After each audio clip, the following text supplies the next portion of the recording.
How to install CFMOTO preload adjusters on a Papio. Pop the caps off, remove the bolts, move the bar out of the way, remove the cap, loosen the top triple, remove the fork cap,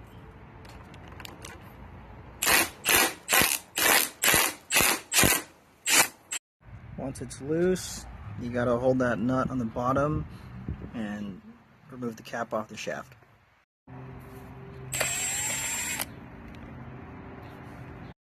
Thread on the new cap.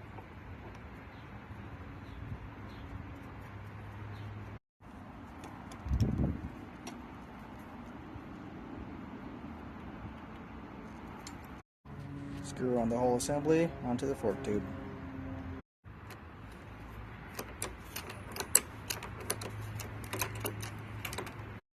Tighten the top triple and reinstall the handlebars.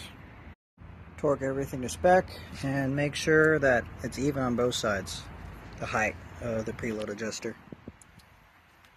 That's it.